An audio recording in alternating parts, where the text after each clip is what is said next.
Welcome back to another Gate Ruler video. Today we have got a few cards to talk about, sort of the leftovers from this week, because we didn't get a huge amount today. So let's get started with our first card.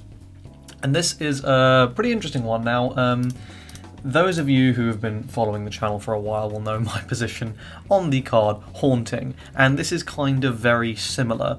So this is called Utter Disappointment. Its level is -2, it's a counter, and the counter is to put this card into the cemetery, and then the timing is open card, and the effect is to put it into the cemetery. So it's exactly the same as Haunting, but it has -2 instead of -5, and you don't take damage when you see it.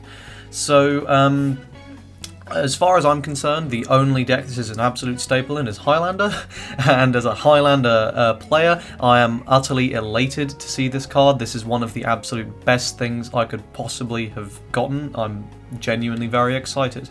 However, in terms of other things, I don't think this is particularly good. When you think about it, like, this should be good because you're completely removing any of the downsides of Haunting outside of taking up the counter space, and you're still gaining like 2 level spots, right? So like the sort of equivalence here is 3 extra levels for 2 damage, and like if that was the pitch initially, you'd be like, yeah, screw that.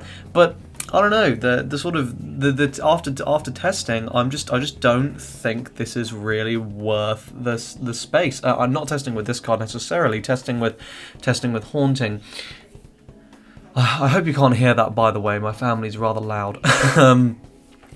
So yeah, overall, I don't think this card is particularly good. It's sort of like a Haunting for cowards is the way I'm going to pitch this. If you are a massive wimp and you can't deal with the thought of a single Haunting in your deck, and the idea of seeing even one of them completely repulses you, then yes, this card is probably great for you. If you prefer running your Hauntings at lower copies, then again, maybe this card will be preferable to you if you're willing to sacrifice, you know, sort of 2 additional counter spots to get almost the benefit of 2 Hauntings, maybe. So yeah, overall, I'm not a massive fan of this, but I do see the value of it in some decks. Personally, I think the biggest ruler that gets a W from this is going to be Highlander, which of course makes me very excited.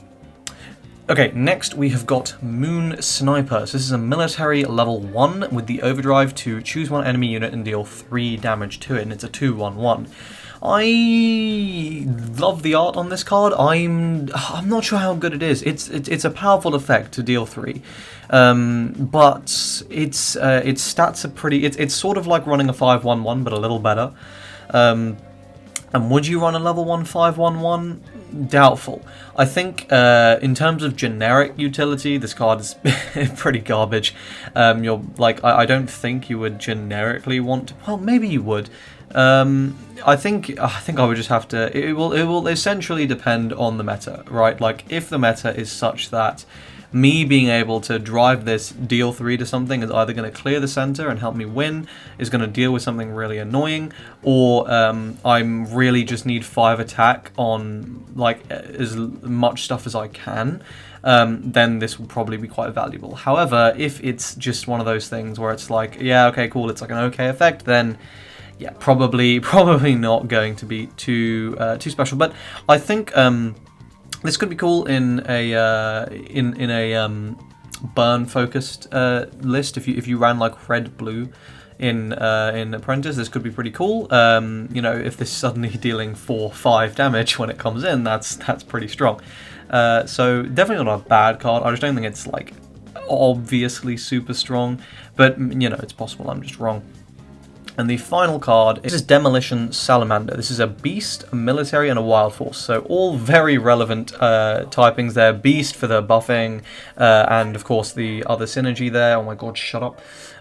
Military, because it's, you know, there's so much military stuff. And then Wild Force, this is synergistic with Owl, and with Big Owl, and presumably more stuff will be coming in the future.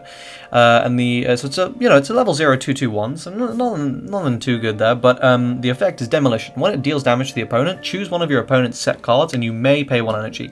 If you do, destroy the chosen card. So This is really good because it's providing just so much pressure on a level 0, right? Like, so your opponent's either gonna they're either forced to activate their set, which will probably be suboptimal to do it then and there, or they're going to just lose the set and let this go through, which obviously isn't ideal.